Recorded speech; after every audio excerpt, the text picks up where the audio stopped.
Hello everyone, and welcome to the third webinar in Applied Social Media Marketing, a short course presented by IT Masters on behalf of Charles Sturt University, or CSU.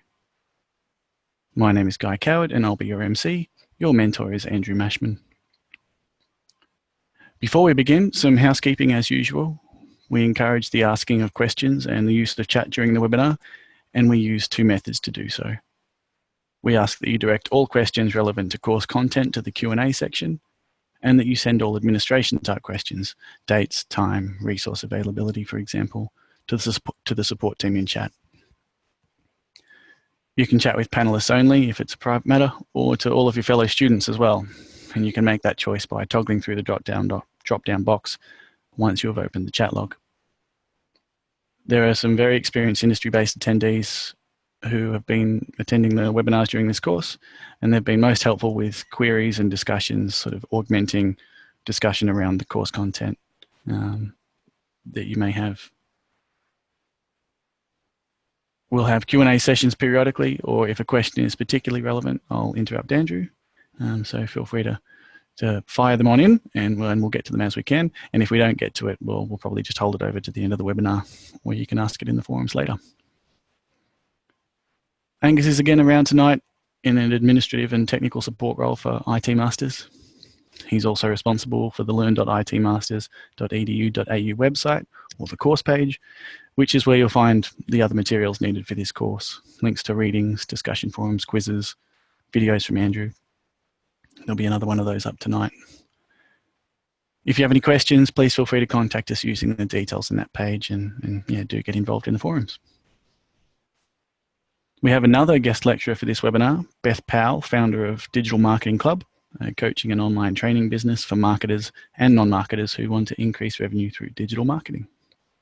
She'll pop in and out throughout the webinar and introduce herself better later on. But for now, please welcome Andrew.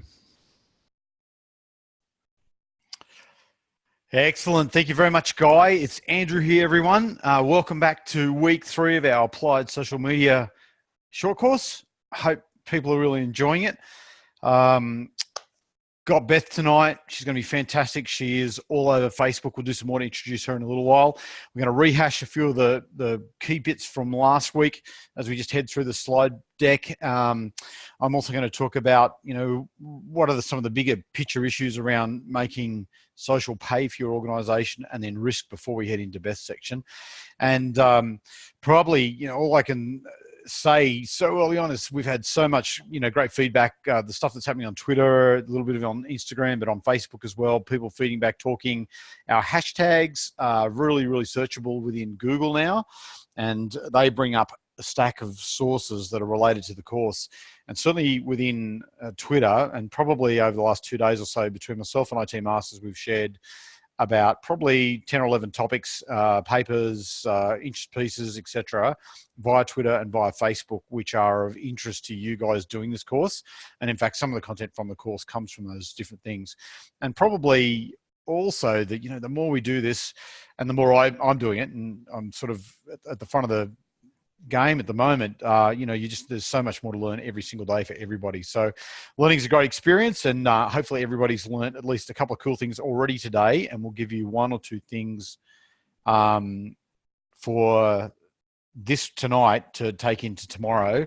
And I'd really like you to see you testing that out and trying that. We're seeing lots of new people come to Twitter, and I've got 1 tweet or 2 tweets, and they're in the game, and they're discovering they can learn lots of new information. They can meet lots of like-minded people. So thank you very much to, I think that was Jenny, that one that posted that particular one. So excellent work there as well.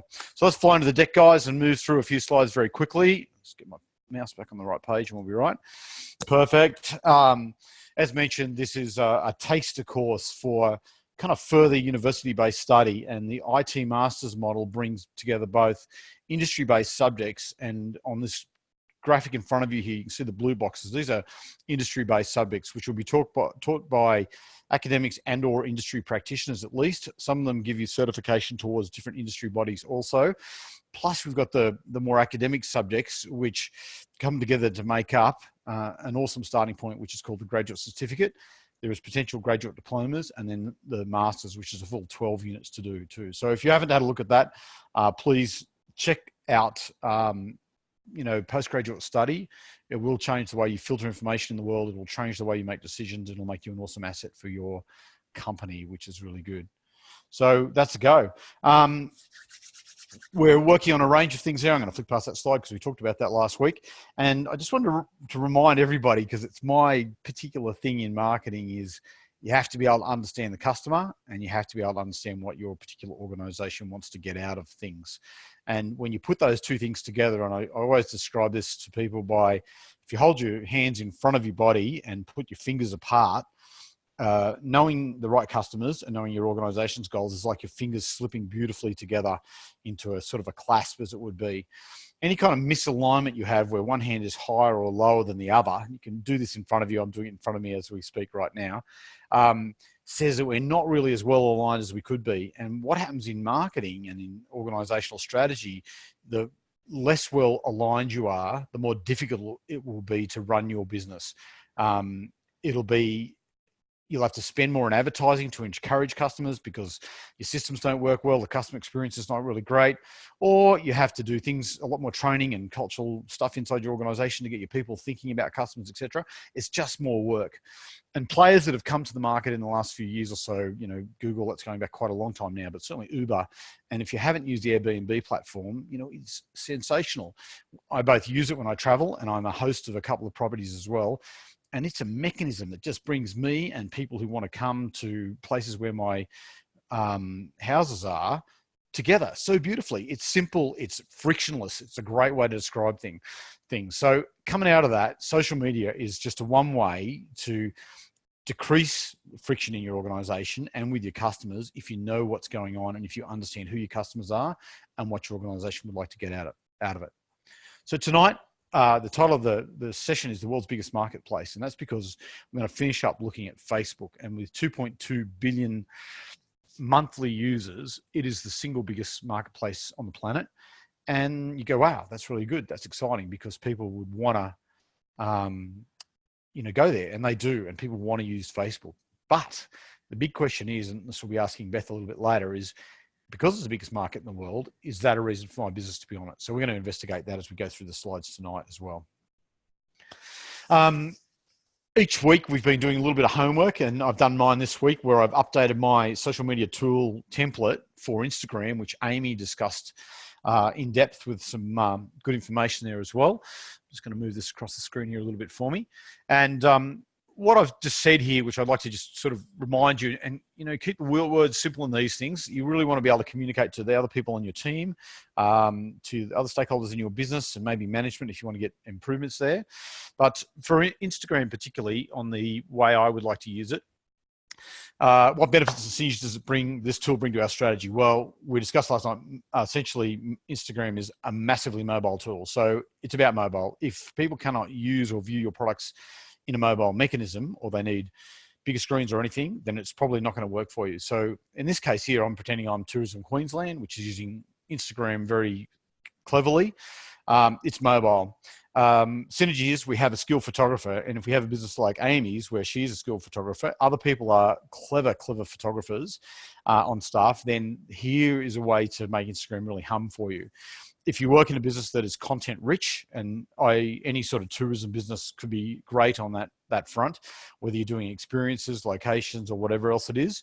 And I've said that we're going to leverage events, and event which I went to a couple of years is called the Big Red Bash out at Birdsville in the desert. It was fantastic. So things like that, events that happen around you, can really spike people's interest in what you might be promoting, be it a product, a service, a brand, or whatever else it is. And let's say it's holidays and stuff, weather conditions might have a big impact on that too. So certainly if you're a snow-based business, then bad weather, snow, blizzards, and fresh falls of snow are really important to you. So I'm really keen to look for spikes in temperature, spikes in rain maybe, change in tides, possibly if it's on the Queensland coast, things that would make people a little bit more interested in my content. I don't want to reach everyone by Instagram. I do want to reach a target market, which I'm saying is 18. So they're independent. They can drink alcohol, which might be or may not be important for tourist people. Certainly if you're going to Club Med, if it still exists, I'm not sure about that. That would be really critical for that one too. And they're under 36. Maybe they don't have children yet. They're in a couple kind of relationship, and they're traveling. So they're free to travel. And certainly there's groups that come into the Central West area, which have a range of different names, but they know couple travelers spend more than any other group on a per nightly basis in that zone. So I want to reach out to that sort of group as well. Objective or goal for this tool, I want to gain views of my material, my content. I want to increase the number of likes of images I've got. And I would really like to encourage comments. So I'm going to do some stuff to encourage people to talk to me. And this is how Instagram will work for our business here. Again, it's from a target market. It's not from anyone. I just want that core group kind of engaging and debating and discussing and adding their value and telling me when they'd like to visit, those kind of things, showing commitment to my brand and my products and services. A couple of things down the list there of how the tool will physically work for us. We want to use descriptive, and I've said cryptic text, read the image which I'm presenting. So it might be, confronting a little bit. It might be a bit controversial, etc., to encourage comments. And I'm going to use kind of a youth style, youngish skew on the language. So I want to use language that we'd find people in that demographic using. I certainly don't want to use words that a much older audience might be using. And I certainly don't want to use images. And I think that's my second thing there. Always use images, location-based, and if it's got people in it, make sure it reflects the target market. And this is one of the images that cruise lines have, is that often people on cruises are more elderly and more senior to many people we might be targeting. And seeing those people in those images, and when you might be stuck on a boat with them for a week, it could be somewhat of a turn off or lessen the experience for you. So I want to make sure that people are, good looking, healthy couple travelers doing cool things, and we make that happen. As we saw last week, there's been some sensational drone shots because it gives a unique perspective on what I'm trying to sell. Heaps of brand-related hashtags in the first comment line, as Amy demonstrated last week as well. I definitely want the current promotion web address in my home page byline, and then I'll be chasing up and liking and following other people who share similar kind of comment. So we're building a community around our Instagram brand and make it happen too. I've also added some issues around timing there, and I've said Eastern Standard Daylight Saving Time mornings, and I said pre-7 because I want to catch people who are getting ready to get up and move, and then I want to catch them again later in the afternoon when they're thinking about sitting down and relaxing and they've got times to do that. And I'll show you why that's really important on some Facebook results we've got for this week to talk about as well. There you go. And down the bottom there, I did leave this the same. We want to integrate it with our other properties, so particular hashtags we leave. We're going to have our Instagram posts appear on our website through API associated with that. And we might also get our interest on a particular Pinterest style page where we can reach definitely a female-based decision-making audience as well. So lots of things going on in that space. So that's what my social media Instagram tool would look like. And I'm going to bring that forward for each week, and my mouse just got off the page there, sorry about that, into my grid for the final week, which is week 4 with Alicia next week, where we'll have, you should have one of those, a Twitter at least, an Instagram and a Facebook one, which you can think about putting the key pieces into a social media communications plan, which is this grid that you're looking at right now. So there you go. That's what we're up about. That's what's going on there as well. Now, tonight we are talking about Facebook, and a couple of things in this stat set, which is, it's here, it's bugging me all the time, is that there's just growth in this space. 87% of Australians use the smartphone. That's a huge number of people. If you cut out the people who are too old to have a smartphone, people who are too young to have a smartphone, a lot of people are going to have a smartphone. It's massive. Then we've got this stat down the bottom there, which average social media use is 1 hour, 40 minutes. And I'll bet all of you can relate to the fact that, oh, wow, I spent a bit of time on Facebook today, and Facebook is a massive burner of time for you. So there's a whole heap of things you might be doing in that space, but people are there. And so it's a great place for brands to be playing, knowing that it's a really busy place as well.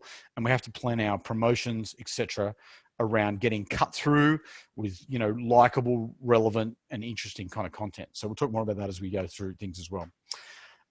Yep. Potential drivers of social media, important tonight, provide targetable small spheres of influence that have lost face in traditional media.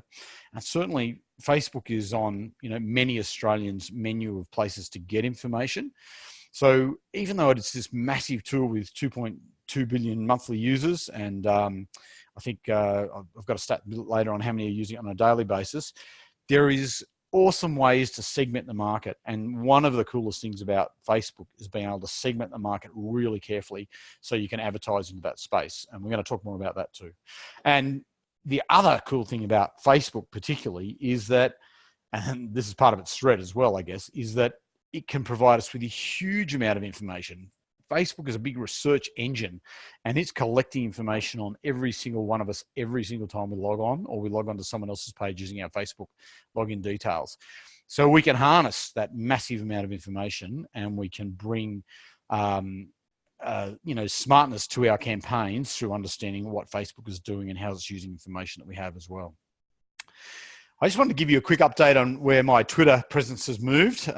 As you will know, if you've been looking around, I use LinkedIn. I'm quite active on LinkedIn. We're not really dealing with LinkedIn in this particular course. I use Twitter a fair bit. It's probably my go-to short message, find new things out kind of tool. I have a business-based Facebook thing, which I really do nothing with. We're going to look at that tonight. And I have personal Facebook, and then I also have personal Instagram. And I keep them quite separate, and I manage them that way on purpose. But so for Twitter, things that have gone on there, and if you can look back, you can see I've got 3 pictures layered over the top of each other there, one from last week, one from the week before. And I had 8 new followers in the first week. I'm up to 193 new followers. I've got about 107 tweets out. I think I'd only done about maybe 12 in the first week as well.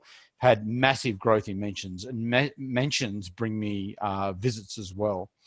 Interestingly enough, the top tweet from last week, which involved the STEM girls, is still sitting there as my top tweet with some 1,500 impressions.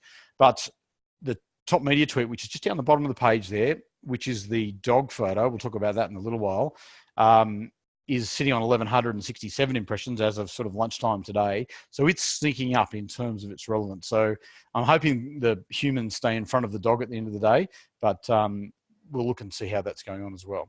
Overall, I've gone from around 8,000 tweet impressions up to now 35,700, maybe 36,000 actually in total by the time you add retweets and that sort of thing. So again, for me, for applied social media, this is a great demonstration of something that was just kind of idling along. I did things, etc. There's, maybe 5,000 to 8,000 impressions per month that we've ramped up in just 2 weeks up to 35,000 impressions. And if we can grab a portion of those people and interest them in my brand, my products, my service, my fundraising, my political position, my cute dogs. I think we're going to get more cute dogs tonight. And then, we're achieving goals, and we'll talk a little bit about how that happens for businesses very, very soon. So this is this is my experiment from last week. Both of these tweets were launched at 5 minutes to 8 last week, and neither of them have done massively well, I'd have to say. But what it is clear, though, given that I did the same link to the IT Masters short course, I tagged exactly the same people in each picture. And I have one picture of a doughy, beautiful, brown-eyed Kelpie puppy. It's gone massively better than pictures of people who think they're connected with social media. So it just highlights that the content you choose to provide to your audience has to have relevance to them, and things that are cute, I think cute's probably the overriding factor there, are powerful. So the dog's got 42 likes and 8 retweets. The people have got 24 likes and just 3 retweets. So not as shareable by a long shot to make things happen. So interesting things on that front, and it's just a good live example of how things move. So if you get a crazy cat or dog video, then it can be big. And if you certainly are a pet food brand or a pet products band, then man, you could probably do some awesome things. There would be so much potential to make that happen as well. So moving right along, we had Amy Whitfield last week from Social Fields. She gave us a great insight into using content and developing content, and also using Instagram. And there's just a couple of things I wanted to reflect on what she said, which is really critical. And I love this, you can make great content with what you already have.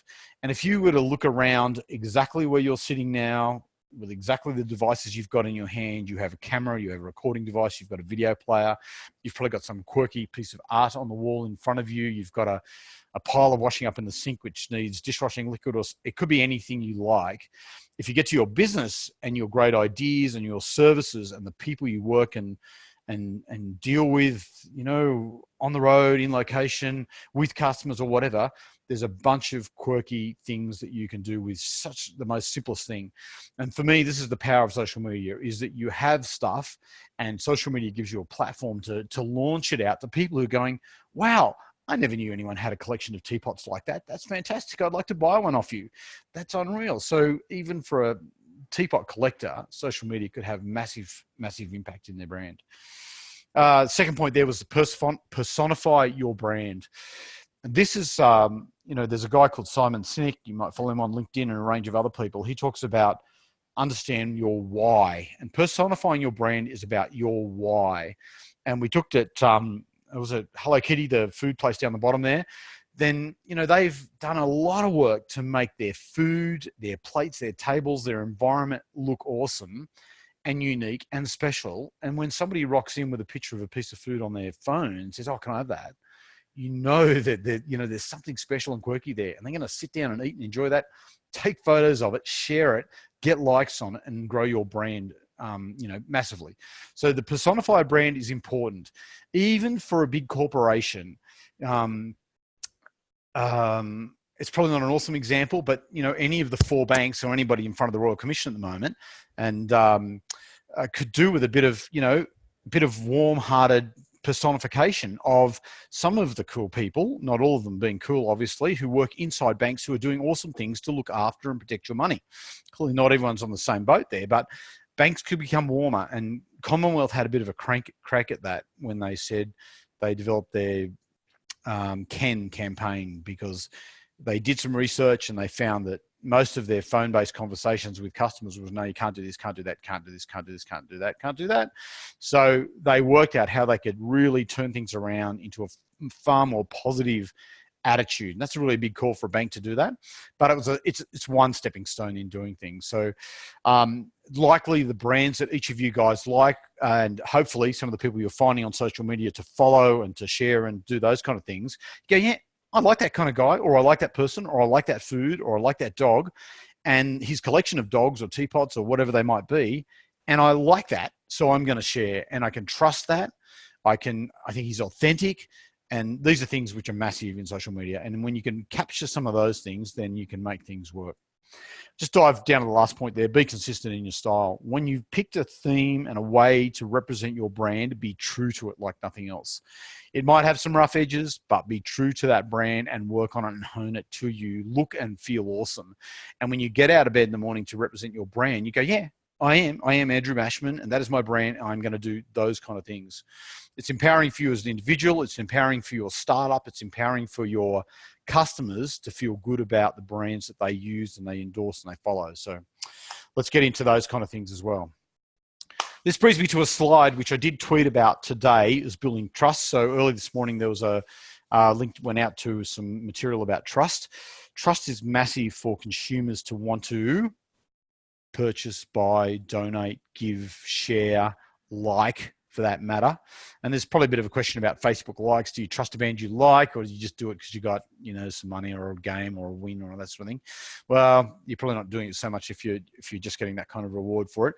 But largely, if your cold hard-earned cash depended on getting a good outcome, you're going to go with brands that you trust. So every time you use social media and every time you put your strategy together for your social media brand, work out how you can increase the levels of trust you would have rather than decrease them. And we're going to talk about risk a bit tonight.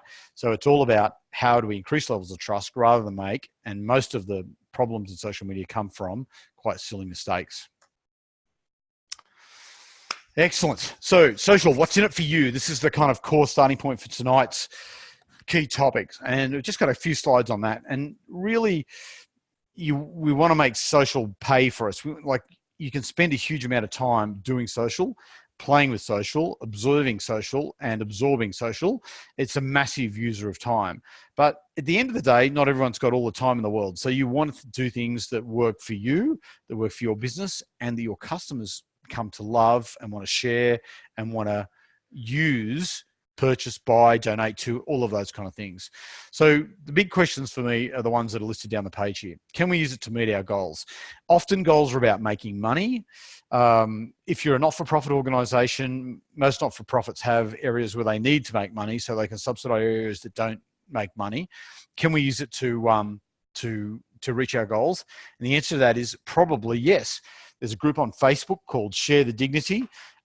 Individual girl, it's a startup, but it's grown massive, and now they have support from major organizations to help women in difficult and dangerous situations get ahead. And it was literally launched off Facebook, and it happened from there. It was worked from there. They collected and donated and shared from there, and it was a massively powerful thing. So work out what your goals are, and then work out which platforms best suit those things.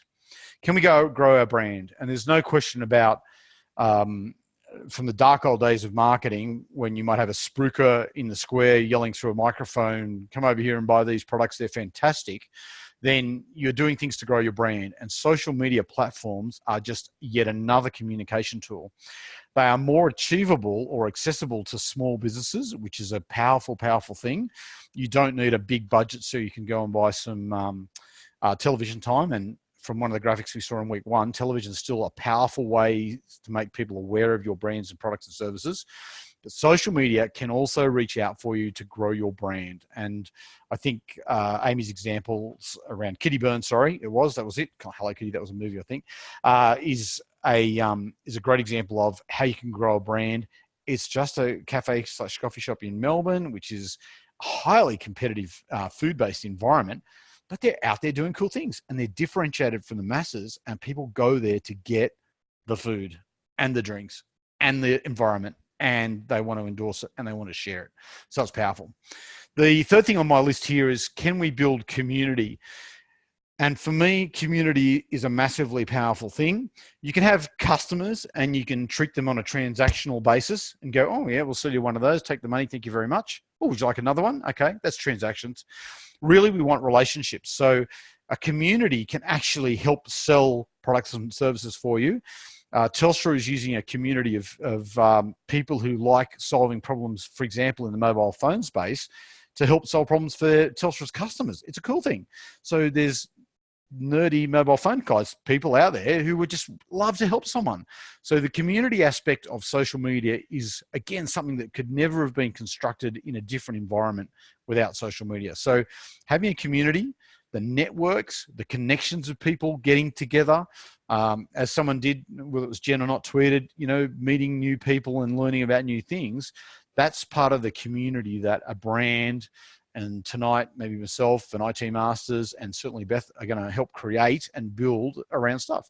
And you can come into the community and you can leave the community. You can get an update from the community once a month, or you can be in there posting on a daily basis. So communities are good like that. They're kind of malleable networks of people who have got stuff to bring and provide value. And certainly part of the kind of shared economy, the collaborative economy, as you might call it, which is what Uber and Airbnb are part of, is about diverse people coming together to share stuff and make that happen. Out of that networking and sharing and a really authentic and trustworthy basis, then there's people who are going to be interested in the products and services you have to offer, be they teapots, be they food, be they coffee, be they tourist attractions in Queensland, as it might be. The other really thing that makes social valuable to me, for sure, is we learn a lot about people in the social space. Never before has there been such widely accessible tools to get feedback and data and information on people,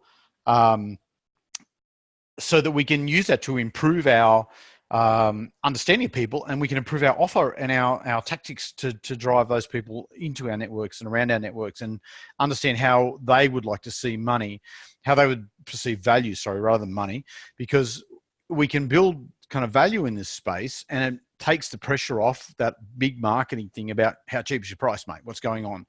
And for anyone who missed it, we just had Black Friday on the 23rd of November. I don't know how that works, but also Cyber Monday sales, massive US thing. And you could check out, you can do a Google search on that and get some stats off Twitter about how big that was for people sharing and things like that.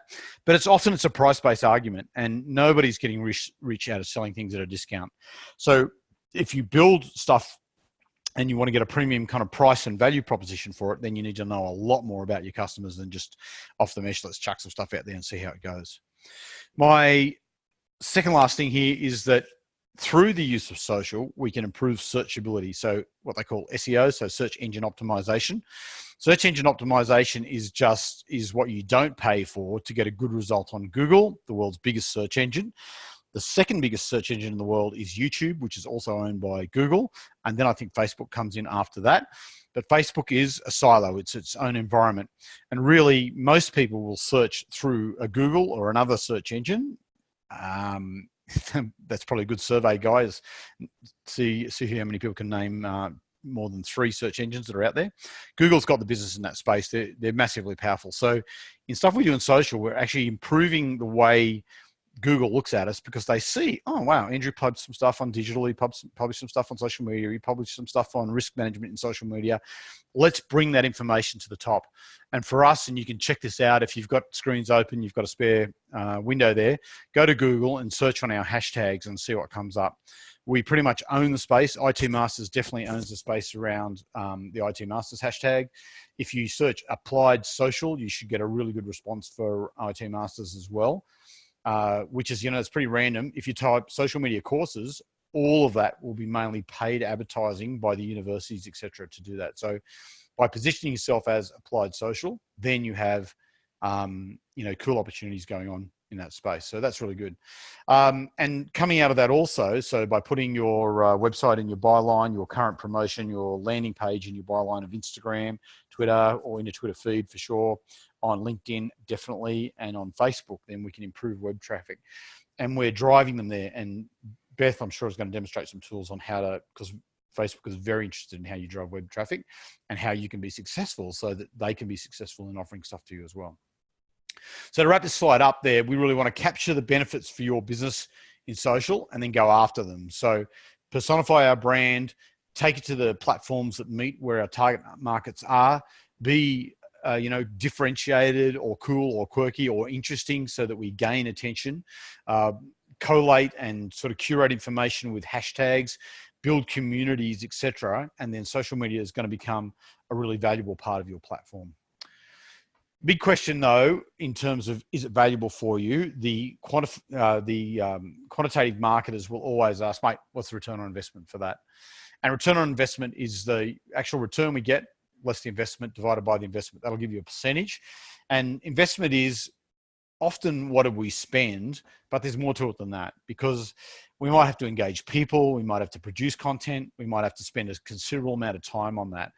And if we have a number of people tied up in our work environment, spending a lot of time, at certain dollars an hour, then there can be a cost to it besides the actual advertising cost as well.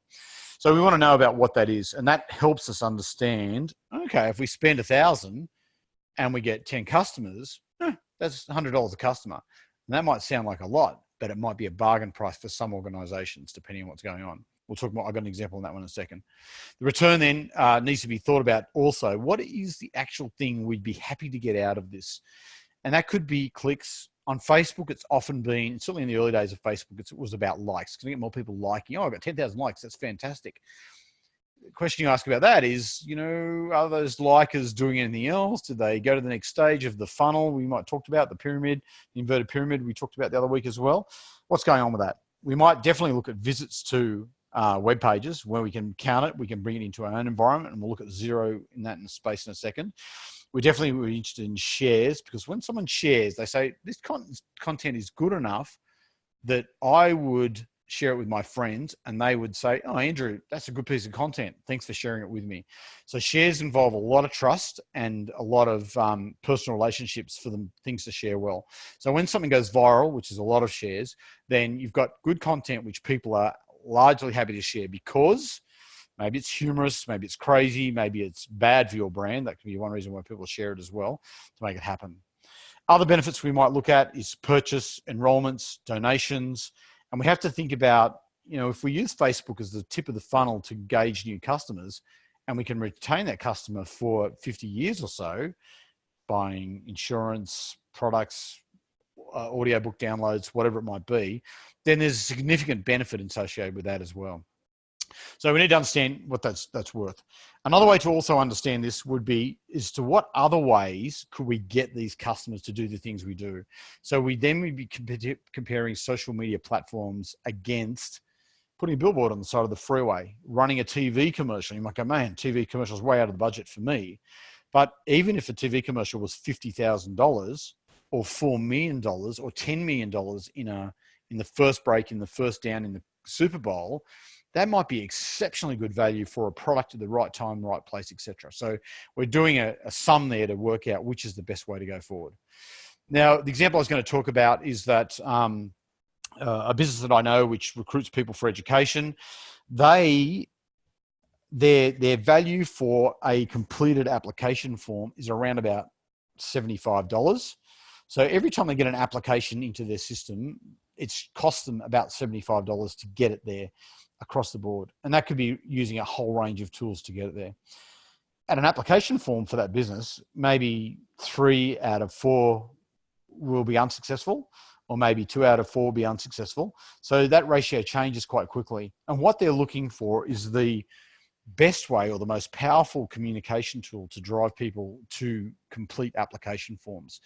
And as we'll see from what Xero is doing in the Facebook space, there's a range of communication tools that can be used to really credibly drive people into the funnel of your business, into a place where they can direct mail you, possibly directly communicate with you and personalize content, and then drive you into their business and be really successful in that space. Excellent. I need to speed up a bit because I'm talking too much.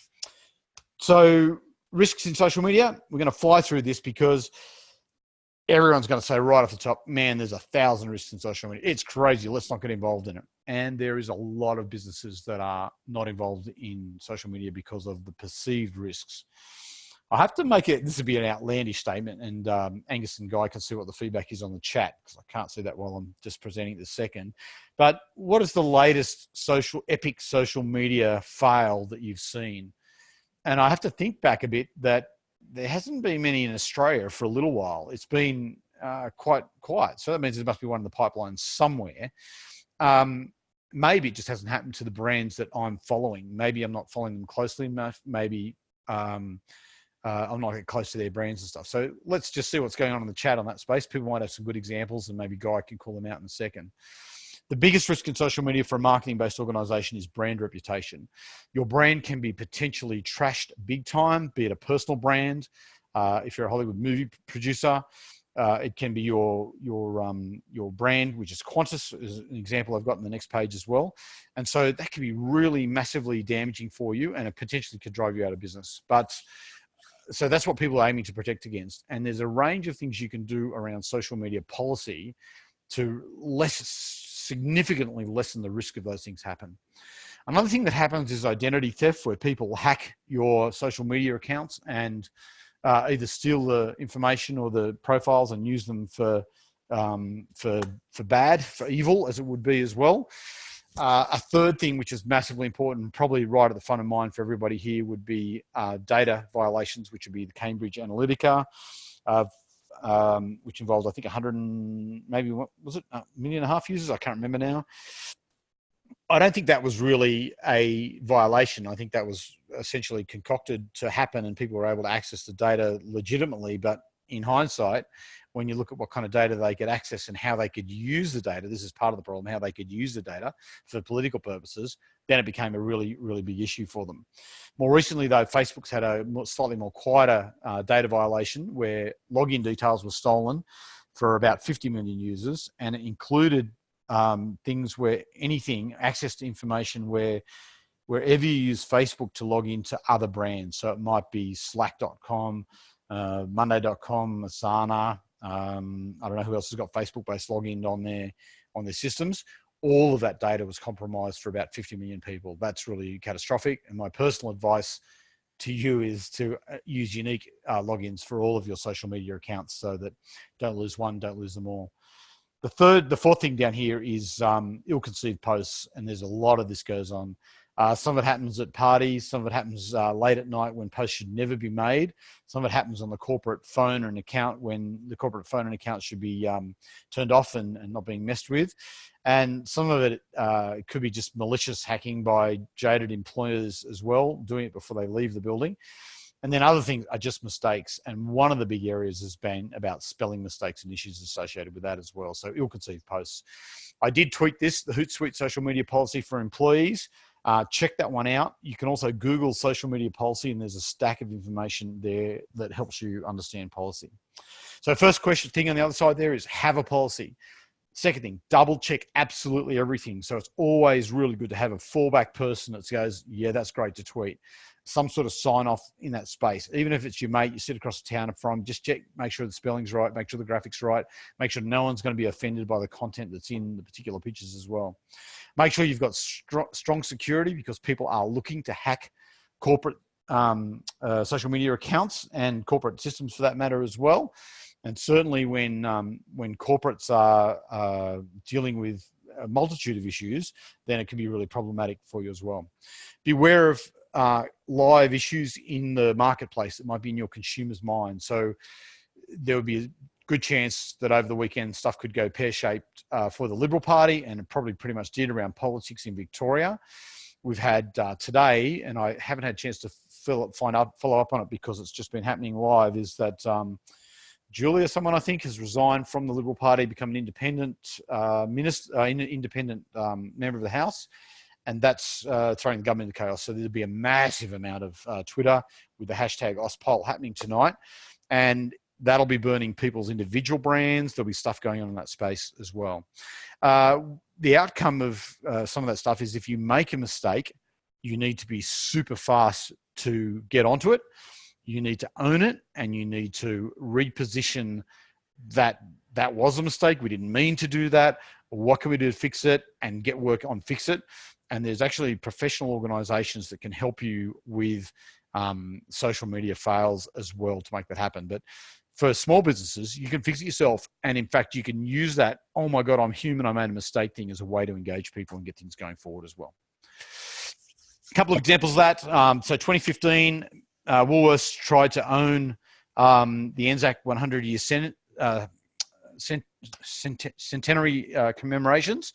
Really bad social media fallback. I'm not sure, though, whether people actually have changed shopping habits on that space. They may or may not have. The one on the left-hand side of the screen is Aldi's, I think it's 2017, this particular one. So it looks like it's fun. What did the cow say to the pig? And it was move over. Tell us your best jokes. And one of the dangers in social media is when you ask the customers to get involved in creating the content, because you've got 1 million people, of probably many are smarter than you with more lateral brains, and they're going to come back with 1 million memes about anything. And one organization that's one industry sector which has really struggled with that is the coal industry. They've had a hashtag floating around for a number of years now called Coal is Amazing, which they cannot make die. It's got nothing to do with the coal industry body that supports it, because it's all about banning coal, and you should do a Google search on that one. There's plenty of cool things in that space as well. Up at the top in the center of that page, we've got a Qantas stuff around Qantas luxury pajamas. And Qantas was having an industrial dispute at the time. And actually this campaign, when they said, tell us about your great Qantas luxury experience, went pear-shaped for them. And actually they grounded Qantas planes for one day, about October 2015, I think it was as well, or 14, maybe even now. No, it was 2010, I think it was. And I personally remember, because a friend of mine was grounded in Brisbane, had to catch a Virgin flight back to where he'd come from. And Qantas flight shares at the time were about $1 each. People were really annoyed at Qantas. But I'd have to say 7 years on, Qantas shares are around $6 each now, and people are still flying Qantas all over the place. So it's very interesting whether you can recover from that. And in fact, at the end of the day, it just becomes a blip on the radar. Qantas is quite an interesting case with their involvement in the same-sex marriage debate last year, and also, maybe Virgin shouldn't keep giving them some free kicks, like they've sort of combined the Qantas problem with the Woolworths problem recently, sort of saying every flight they're going to to welcome what are they, return services people or service people altogether. Yeah, it's a good example, Guy, that one too. And Virgin's actually had a deal with Defence Forces that all Defence Force personnel can use their lounges, without membership and stuff for a number of years. And I can imagine that within the Virgin world, and this is what happens to organisations, they're within the Virgin world. They've been doing this thing with Defence Forces for a while, and it just becomes a little extension to invite veterans to come on the planes first. And they go, oh, wow, that sounds all right. But then it opens up a can of worms when it gets into the external marketplace, and other people feel maybe discriminated against because of that particular factor. So it's really hard to pick, but there's nothing like having some really good background information and taking that customer-based perspective on what's going to be said. And in fact, trial these things with a few customers before you send it out to the larger world on your database. Now I'm just going to fly through a few things to introduce Beth. This is my Facebook business-based page, which is really sitting quite idle, not much going on with it as well. You can check it out and look it up, and I'd be crazy if I didn't ask you to like that page since we're here. Then you can see all the feed that goes on it.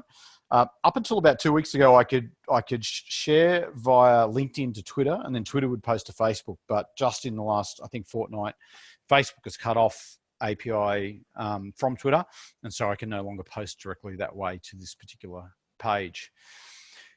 From a business point of view, a business page gives you just a few extra insights that you might otherwise not find. And we can see here a few blips where some posts have gone out. We can see some page views increasing as well. We can see a few other things which I should be doing there. I clearly should be doing some more video. I should be doing some stuff to actually grow my followers. I should be doing stuff to grow my website links out of my page as well.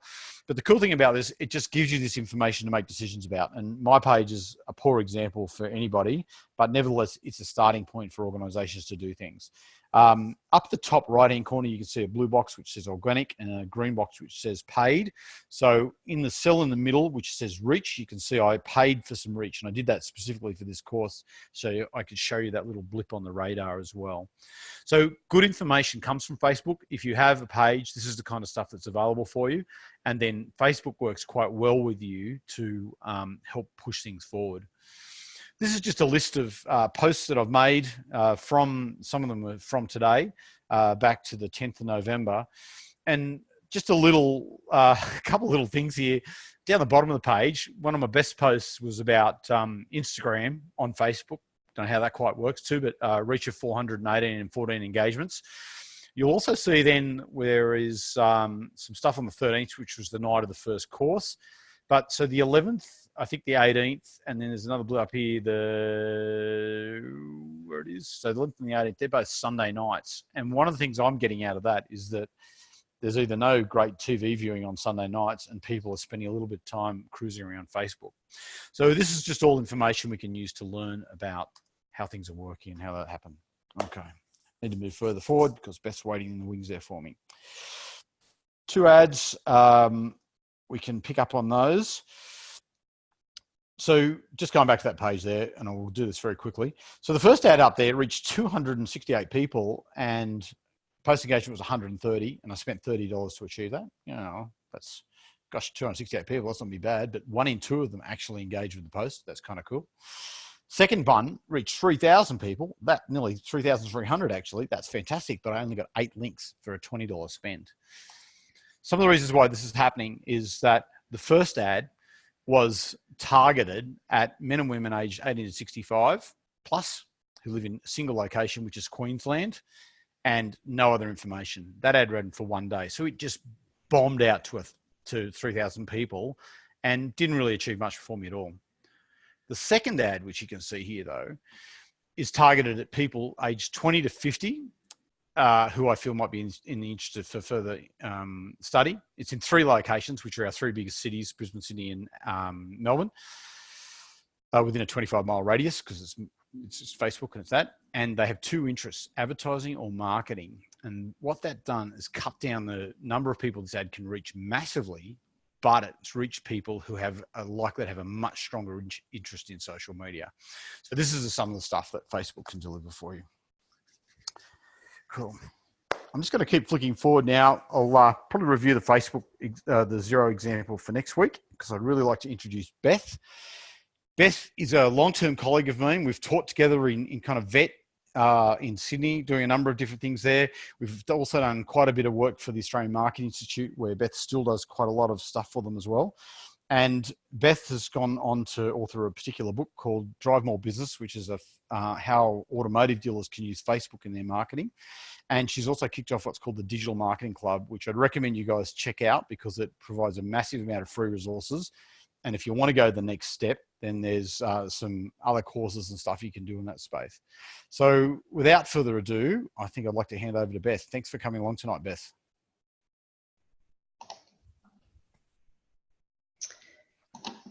Thanks, Andrew. I'm just in the process of sharing my screen, switching over.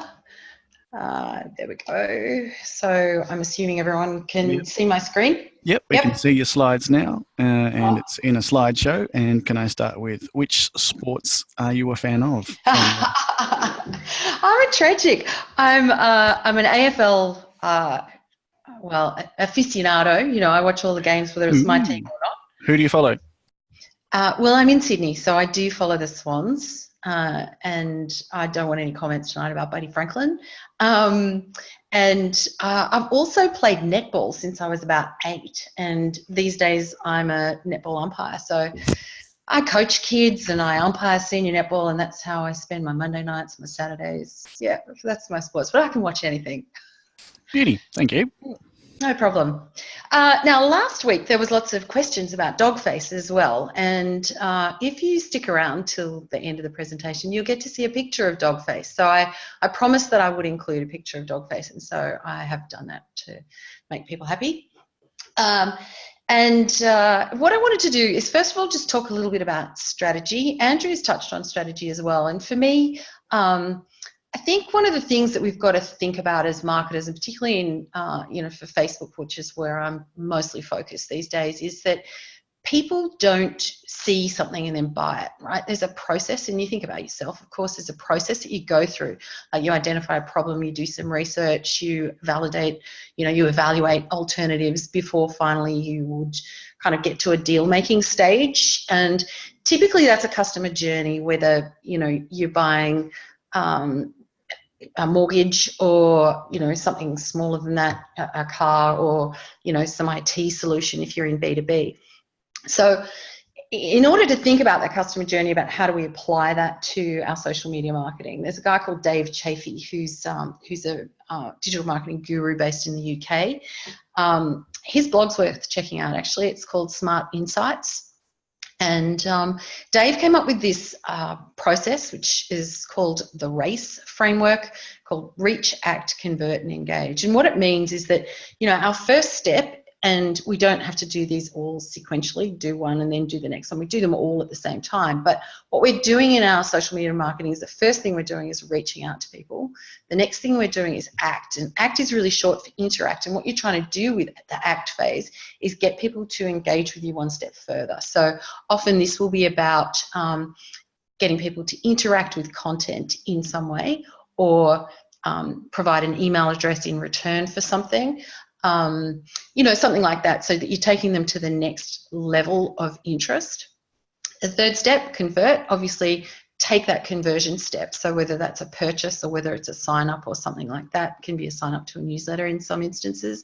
And then the final step is engage, where you're trying to keep somebody, it's all about retention, keep somebody interested and engaged with your business and the content, so that they're more likely to purchase something from you again, or engage with you again if you're not-for-profit or government or so on. So reach, act, convert, and engage. And, Andrew mentioned the trust thing. Now, trust is big in Facebook, as we've said. And so this process really is about, the reach and act phases are about building trust. And it's about helping people get to know who you are, so that we're not just going, hey, buy this, buy this. And you'll probably see quite a few ads in Facebook where, it's kind of, for you, it feels like it's jumping to the buy stage too quick, like they haven't gone through those other stages. And that generally means that the targeting is off with the Facebook advertising, because the first step should always be reach. But I'm going to go in and talk about that a little bit more. So, I was on the webinar last week, And I asked people about what they wanted to know in Facebook marketing, and I got such a wide variety of responses. And I thought, gee, we don't have very long. How am I going to accommodate all of that? So I developed this little hierarchy, I guess. You know, I was thinking about Maslow's hierarchy of needs. I'm sure you're all familiar with that. And I thought I'll do a Maslow for Facebook. So, you know, it's a where you're at. And so most people really are at the bottom of this, and then there's fewer people at the top. But what we do is kind of each of these stages, right? So you need to kind of get the bottom right before you can get the top right. But at the bottom, we've got, you know, most people create a page and then post regularly to the page. Next level, you're going to boost from the page, and you're going to review page insights like those stats that Andrew just showed you. And I'm going to go into each one of these sections in more detail. The third one is advertising, targeting demographics, interest and behaviours, which is what an example that Andrew just showed you. You might then be doing custom audience targeting using your contacts database. So you're uploading email addresses, phone numbers and names from your contact database and creating that as an audience to advertise to.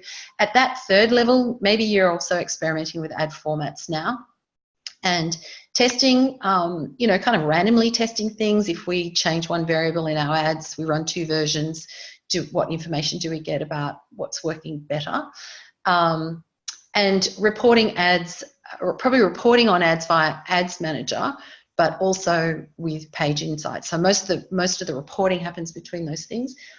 At the next level, we get a pixel connection. I'm going to talk quite a bit about that. And then that enables us to do retargeting advertising using website custom audiences, ad targeting using all of our custom audience options, and there's heaps of them. And so that's why I said in the reach phase, what we're after is some kind of engagement, because as soon as somebody engages with us, they become an audience, a potential audience. So either from the website or from interacting with a video or page content or messenger, any of those things. So, you know, that kind of reach phase, moving to an interaction in the act phase, allows us to then make an audience from those people to readdress them. At that stage also, you're probably experimenting a bit more with lead ads and full page experience ads and story ad formats. And you might be doing content specific placements. And by that, I mean, not just chucking one ad up and throwing it across all the placement options in Facebook, which is Messenger, the Audience Network, Instagram, Facebook Newsfeed. So we might then start doing specific things for Instagram and specific things for Messenger.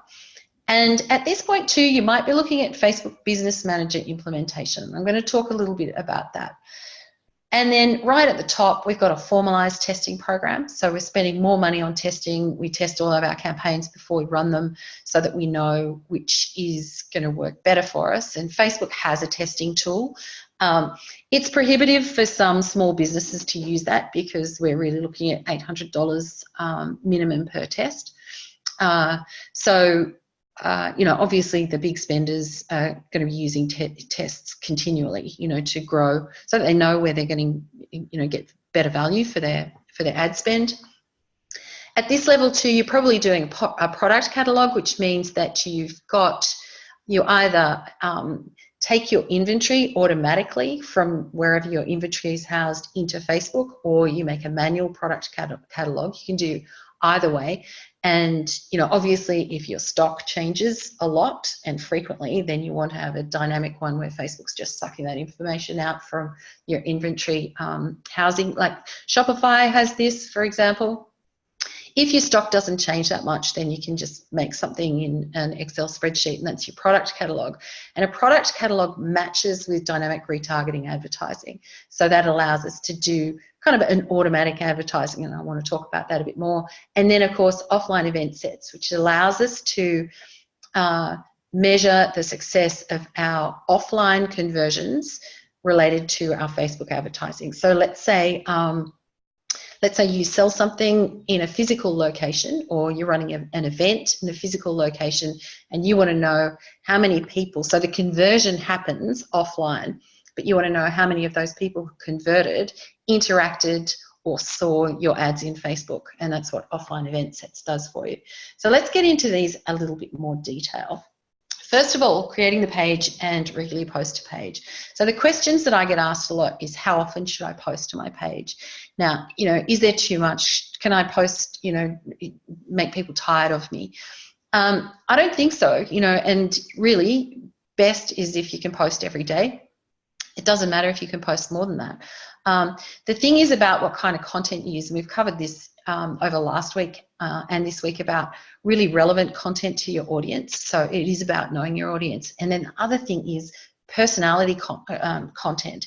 So I think Andrew mentioned personify your brand, and so did Amy last week. In automotive, we call it personality content. So what we're doing is building trust. We're showing things that go on in the business, right? And, it can be entertaining, educational, inspiring, those three things. If you want to do a little test on your content, that's the questions to ask. Is this entertaining? Is this educational? And am I teaching something to someone in the target audience that they don't know already, or that they would find a different take on something? Or is this inspiring to the specific audience? And some of the examples Amy showed last week were, the inspirational kind. It was like, wow, yeah, I want to do that. That's inspiring. So that's the best content. Now, the other thing, just to get into a few specifics about creating your page, when you build a page, you've got a choice of templates. And the default is that Facebook will just give you a standard template. But actually there's templates that kind of match what your business is on about, the focus of your business. So we've got video, pages for video businesses, pages for shopping businesses, politicians, venues, professional services, restaurants and cafes. So I would suggest that as you're building a page, you choose the template that is best suited to you. And where you find that is in settings. And settings is just an all-important place for a Facebook page. And not many people go there. So, I would say go into settings. And once you're in settings, and you can go into the templates area, choose the template that's right for you. If standard is good, go with standard. But if you've got a specific other business, then I would go with the other template. So my message there is, don't forget to check the settings, your page settings.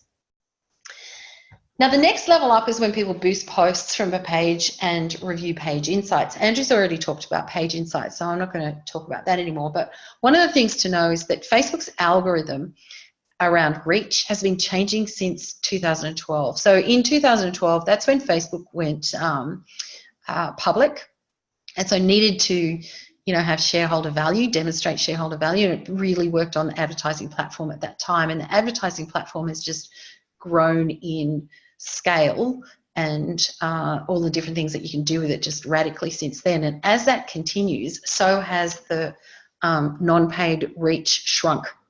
So it first happened in 2012. I think there was a big announcement, was it earlier this year or late last year? There's been so many that I forget when they exactly were. But the lesson out of it is that Facebook is pay to play and reach is not free. So if you're going to be in Facebook for a business, then you have to have a budget. There's I see businesses that are going along doing it without putting any budget to it, and I just think that if you looked at the hourly rate of the person who is putting the posts together and the time that it takes them, it's actually costing you money for very little benefit, because very few people are going to see what you post. So a way around that is to boost post, and this is the most simple method. And basically, you can see this beautiful image here. This is another one of the inspirational type of content. It's from a distillery brand, and boosting that post, when you're in your page, you make your post, and then you've just got this blue button, boost post, and then that allows you to choose an audience, choose a schedule, like how long do you want it to run, and put a budget to it, and immediately you are going to get some reach. And so we saw that with Andrew's examples.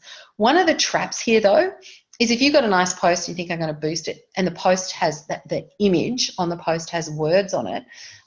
If the words take up more than, or the text takes up more than 20% of the image total, then Facebook punishes your reach. And the more over the 20% rule it is, the more your reach gets punished, to the point where your ad will be worthless. So this is often a problem with boosting posts, because people will make posts and that tend to be a bit more text heavy in the image only. You can have all the text you like around the other parts of the ad, like in your header and so on, but it's in the image that it's an issue. So, you know, you'll go to boost something, you'll say, yeah, I've got no reach unless I boost, so I'll go to boost, and then you'll get, you'll hit up against the 20% rule. So that's something to keep in mind. So it's all text. So if your brand requires that you have, you know, 2 versions of your brand on every image and some text, in order to be brand compliant, then the 20% rule is going to be a problem for you. So that's just something to keep in mind. Now, the third level, advertising, targeting demographics, interests and behaviours. So that's really what Andrew showed you from a boosted post perspective. And here at this level, we also see people making custom audience targeting contacts database. And as I said, it's just basically, you can upload a data file from, you know, an Excel spreadsheet. So you download it out of your database into a spreadsheet, upload it into Facebook. And as long as you've got email address, ideally phone number, and a person's name, Facebook then tries to match those people with Facebook users. Where this becomes a problem is that, you know, lots of people will say be in Facebook as, you know, little Miss Angel at Hotmail, but, you know, the email address that you've got is, you know, someone at amp.com.au. So quite different. So that's not going to make a match. So the more data you have, obviously, the better this works. And, you know, people say, well, how do we get that data? I think, you know, we give away data all the time, right? You know, certainly when you do a huge purchase, you do share a lot of data. That just happens. So, you know, when you buy a car, for example, or, you know, do a mortgage or one of those things, then, you know, there's a lot of data involved. But, you know, when you just go and buy an item of clothing, you think about it. So many times you're asked, would you like to join our loyalty program? And you go, yeah, sure. Well, you know, what's in it for me? And you get told, and you know, all of a sudden they're saying, and what's your mobile number? And what's your email address? And what's your name again? Right, there you go. They've got the data. And so that goes into the database, and then they've got that data that then they can match up with Facebook. And in that situation, you know, they might actually get a bit of better match, because you're less likely in that circumstance to be giving your work email address. You're more likely to be giving your the email address that perhaps you log into Facebook with. So, you know, thinking about putting my advertiser hat on, you know, we like to get as much data as we can to make sure that those ads work better. Now, as I said, at this point we start experimenting with ad formats, testing and reporting our ads via Ads Manager. So this slide here shows you Ad Manager, and I just wanted to run through really briefly about how you make an ad. In Facebook, you've got 3 levels. So the first level is the campaign level, then you've got the ad set level, and then you've got the ad level. So campaign is what's the objective of your campaign. Ad set is who's the audience, where do you want it to be placed, and how much you're going to spend and what schedule you want. And then your ad is your formats, your images, and any additional creative you want to have. So this is a video, and I'm just going to play it and talk to it at the same time, and hopefully it's going to work well. So, oh yeah, here we go. You get the noise. So what I'm showing you now is all of the different options for your objective. And in this case, we're going to choose traffic. So I just click on traffic. Now, when you're making a Facebook ad, you've got to name it, right? So Beth's test, I think, Beth's traffic test. All right, we don't need to worry about those 2 little options down the bottom, because that's some more advanced stuff. Now we're in Ads Manager, and I mean, we were in Ads Manager before, sorry. Now we're in the second part, we're in the ad set level. So you can see my intention of showing this is just how easy it is, right? So we want to drive traffic to our website. We can choose our app, Messenger, WhatsApp. And then we can choose some dynamic creative, all of that. Next step, choose an audience. And so here we can choose an audience that we've already made, which is a custom audience, and I'll talk about those. Or we can click down and go, oh no, I'm going to choose a behaviours and interests audience. And so we drill down to some detailed targeting. Now, what did I put in here? Toyota, Hilux, great. So people who are interested in Toyota, Hilux, people who are also interested in dogs. I think I was trying to decide here which kind of dog, a watchdog, Dogs World, Reservoir Dogs. There's a lot of decisions to make. And the next level, I chose surfing. So people who are interested in surfing. Kite surfing, windsurfing, I'm thinking, Okay, and then we get our audience size. So it shows that our audience is pretty broad and what our estimated daily reach could be over the side there. So I'm happy with all that. Now, I can show my ads in Marketplace if I like at this point, and I might want to do that. I then choose a budget, and I can choose a daily budget or a lifetime budget in this case, and I'm going to choose, I think I went with $5, and I want the $5 daily budget, so I'm going to click on the daily budget. Now here at schedule, you've got the choice. When do I run my ad? So the default is a month, so I'm just reducing that. And so you can see my ad will run for 9 days and I'll spend no more than $45. Now I get to optimize it for delivery. So what do I want? Do I want landing page views or do I want link clicks? Now, because I don't have any data for these people yet, I'm going to go with link clicks because that's going to actually make my money go further in this instance. And now I've got a choice of when I get charged. So do I want to get charged by impressions or do I want to get charged by link click? And in this case, it's going to be better for me to get charged by link click. So now we're at the final stage where we choose our ad creative. So a couple of things. With your identity here, you've got to make sure that your identity in Facebook and Instagram match, because I'm not doing specific placements. I've chosen placements across Instagram and Facebook, so I need to change that so that both of those are the same, or otherwise it won't work. So scroll down, choose the correct identity. So there we go. We've got both the radio control sailing. Now these are our formats. We've got carousel, single image, single video, slideshow, and collection. Single image is the easiest if you're just starting out. Carousel is great if you're a bit more confident. And I wanted to show you here this new thing that they've got, turning images into videos. So if you've got, and I've done this many times, and it's very, very simple. So if you've got a whole lot of images and you want to make it a video, because videos do better, then you've got a tool there that allows you to do that. Now we're at the point of choosing the image. I'm going to choose a stock image. So these are stock images in Facebook. They're free to use and the watermark doesn't show. So I'm in automotive, so I chose a bloke with the car. And I've chosen that I want a link for my ad, not a website, not a Facebook event. And then we go down and we see a preview of it. So I type in this test, and you can see how that comes up, where you can see over there in the preview.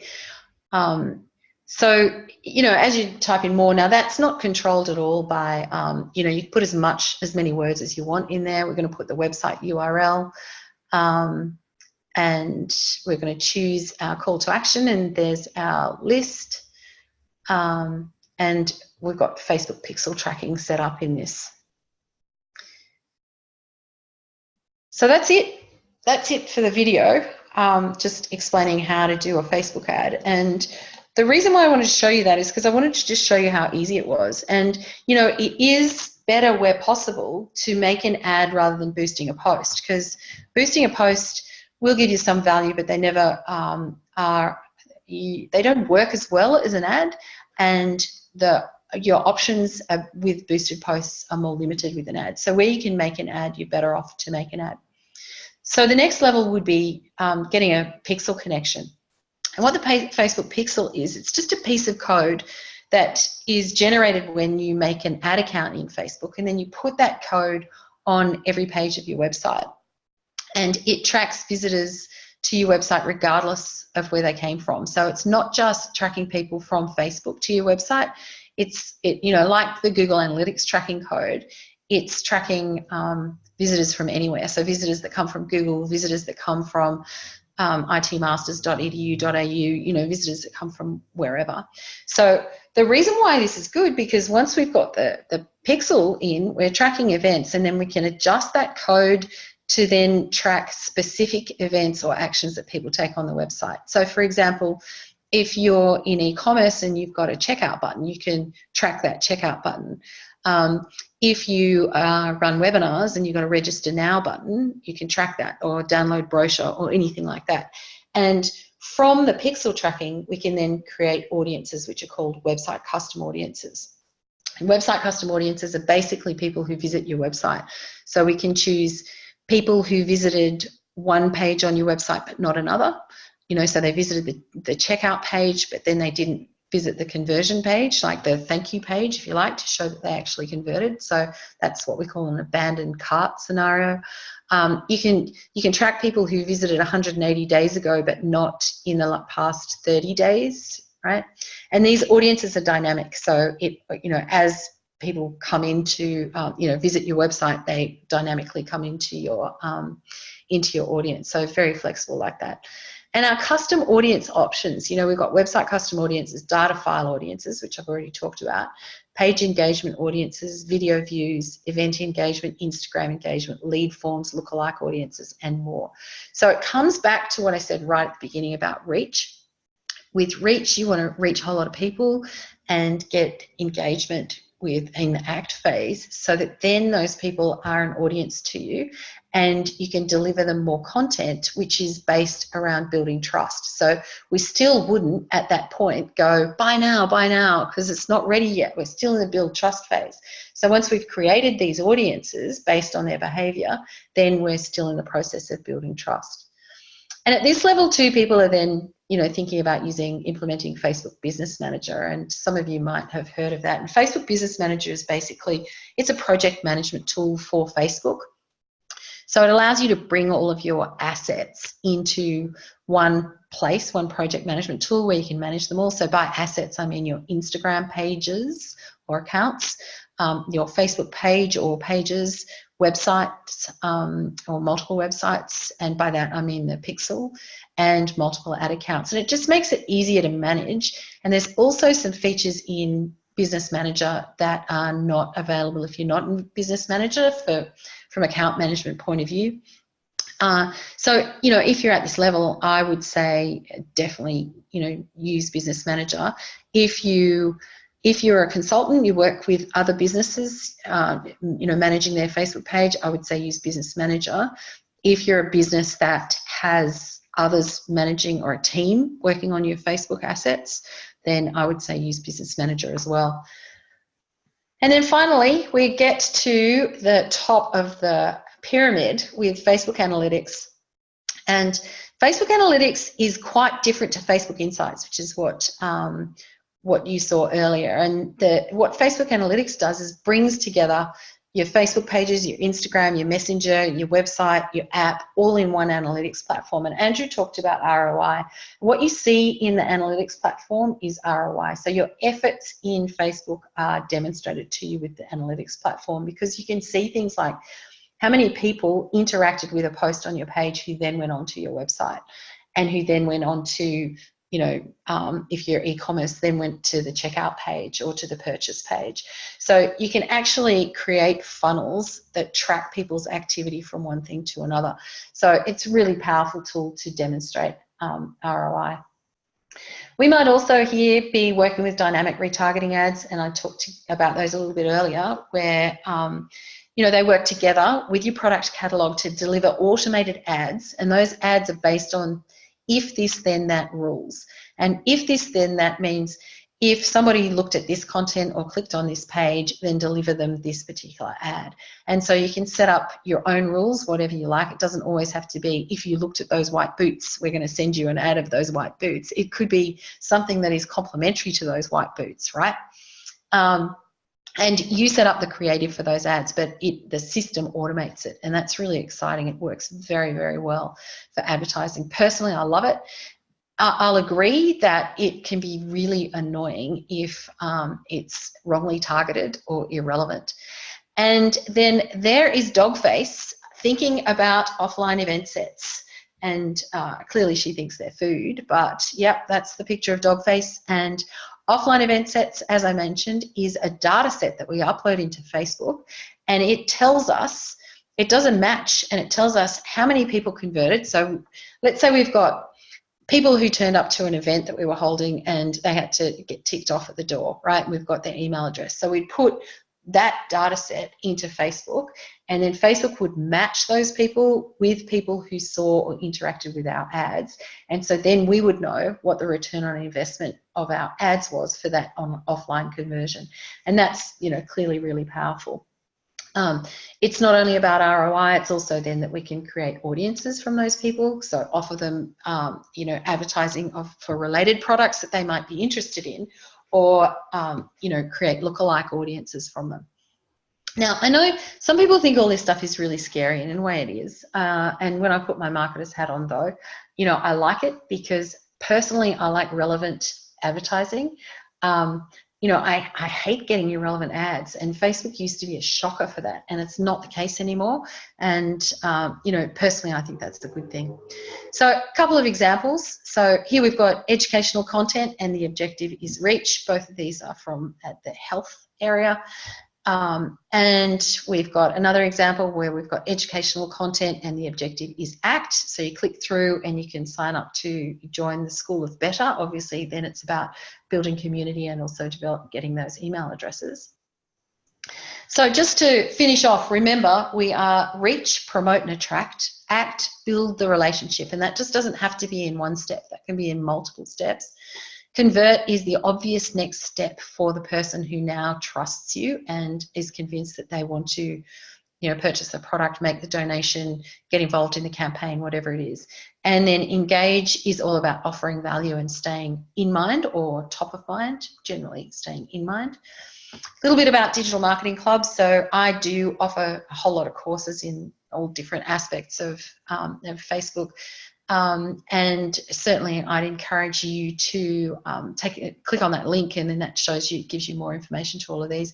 They're run online, and they run, I have been running them live as an hour a week over 4 weeks, but now they're available on demand. And so you might want to take a look at those if you want to upskill in a particular area. So that's it for me. Back to you, Guy. Thank you. Amazing. I was just saying in the chat, another shark in the tank with all these lovely looking short courses. I might have to log into them myself. Because it may not surprise you folks listening at home that social media game is weak, given my proclivities. Heaps of questions if you've got some time, Beth.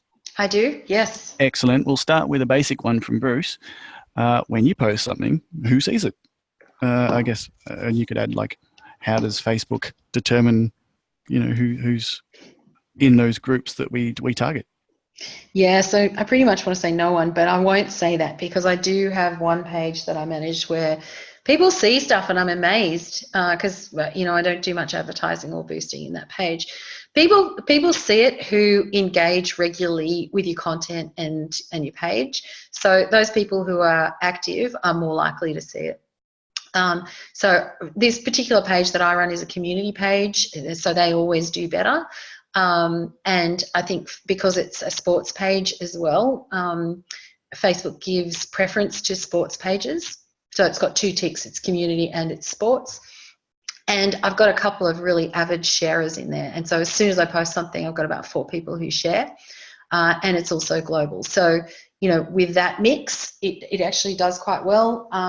When we post something for one of the businesses don't do near as well. So, you know, if you can get, you know, in a business, I say get your staff active on Facebook so that they're, you know, sharing your posts, because, you know, that can at least start something off for you to increase reach. Thank you. David and Ruth have both asked about privacy. David's asked about whether we're allowed to use information like phone numbers and emails to market directly on Facebook. And Ruth is wondering how it's impacted by things like the GDPR, the European privacy legislation that went through, I think, last year. Yep, May this year. Good points both. So Australia doesn't have a GDPR equivalent, so certainly you can use the data that way. There's no problem with that. There's no Privacy Commission issue. You must have a privacy policy on your website, or Facebook will block you, apart from the fact that you will be breaking the regulations. In terms of GDPR, if you have customers, or you're targeting European customers, or you have European customers, then you certainly have to be GDPR compliant. And so that's about making sure that you've got the opt-out option on your website.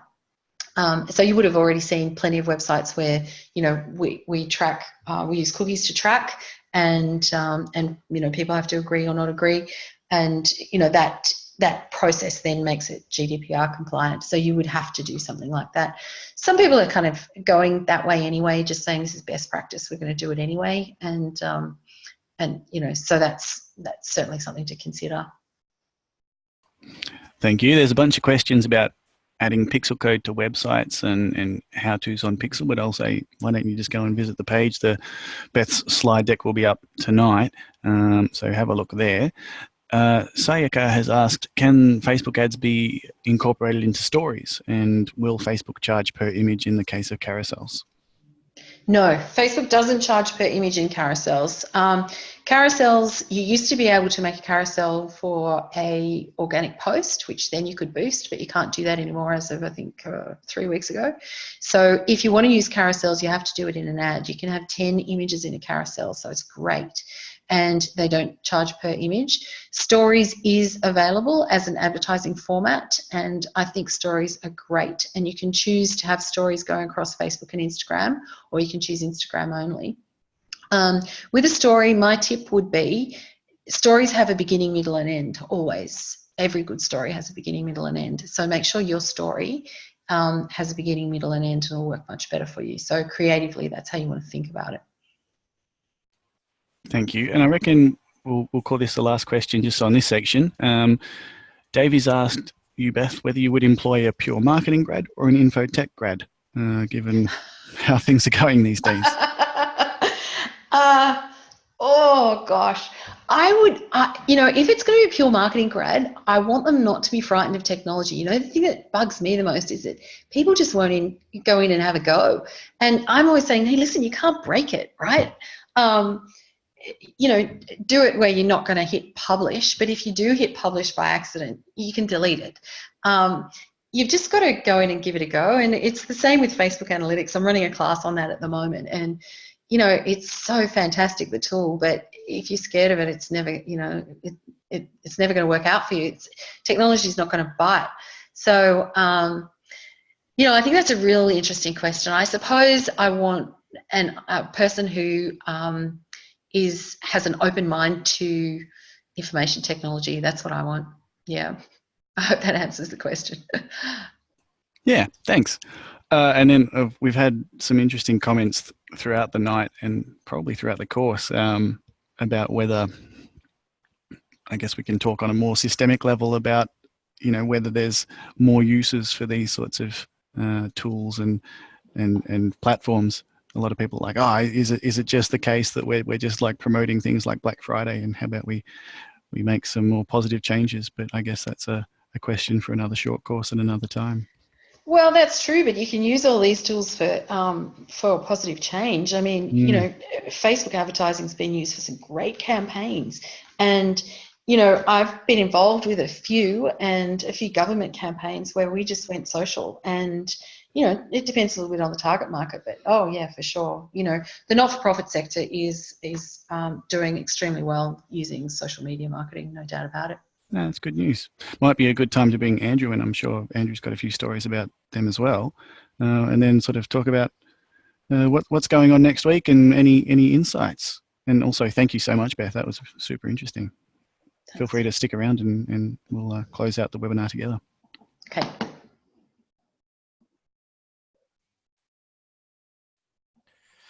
Oh, welcome back in, guys. Wow, Beth, that's fantastic. And the thing that grabs me about this whole social media business is that it is getting so specific. It is getting so, you know, Facebook in its own right is a number of different verticals depending on how you want to use it. And, you know, that's kind of confounding in many ways, but you're all over that and you're able to bring us some really awesome information there, which is fantastic. Thank you very much for the questions. The privacy issue is a massive one. And as someone corrected me on, we have 17 privacy principles in Australia, which came in around 2015. And I'm not sure, and maybe Beth will have an opinion on this too, but the GDPR thing, which certainly over this year, probably back before June, you would have had nearly every organisation you subscribe to has sent you either you're going to unsubscribe or you're going to click here to agree to the new details. And the new details, which you probably didn't read, would enhance your privacy, but there's still a million ways that they can use your data.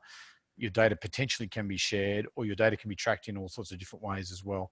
So beware if you're online. And I noticed somebody else said, don't seem too worried about privacy, but everybody who's online has got a digital profile for sure. And companies like Google and Facebook are using that to further their businesses. And, they're sharing it with other people too, so they can further their businesses also. But once you're in the digital space, then you're in the digital space.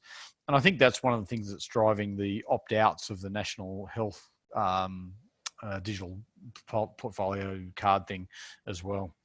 Any more questions, Guy? Or otherwise, I've pretty much done. Next week, we've got another awesome guest speaker, Alicia Booth, who's been involved in all sorts of digital escapades, I guess you'd say. And at the moment, she's involved in a massive transformation of Lowe's.com.au. That's a 120-year-old bricks and mortar retailer, which is moving very heavily into the digital space. And I've known Alicia for quite a long time. She's been a student of mine as well, and she's a great storyteller also. So she's going to complement what Tim and Amy and Beth have been bringing to the party. So it should be really fantastic. And in the final week, week 5, which will be a much, much shorter session, and I apologise for my yakking on tonight a little bit.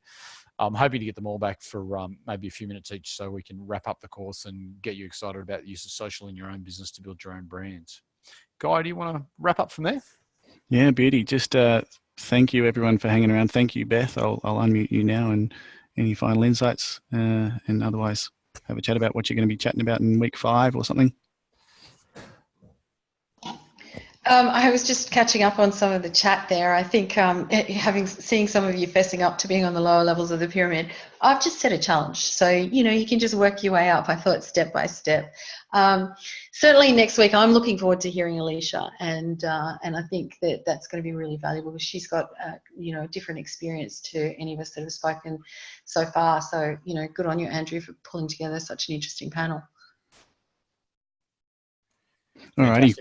Well, thank you as well, Andrew. As Beth said, it's a hell of an organising effort. Thanks everyone for hanging around. Feel free to post some feedback when we send around the recording available email. We ask you to send the rating out of 5. It's really helpful if you add comments as well, just to give some rich data. I'll be calling people throughout the week, as I've been doing the last couple of weeks, trying to get to as many people as possible. Sorry to those who I haven't emailed yet after the phone calls. I'm very naughty about that, and I'm very sorry for that. Don't think for a second I've forgotten you. Otherwise, we'll have a chat next week, and thank you, Beth and Andrew. Excellent, guys. Have a great week. Thank you very much, everyone, for your posts and involvement.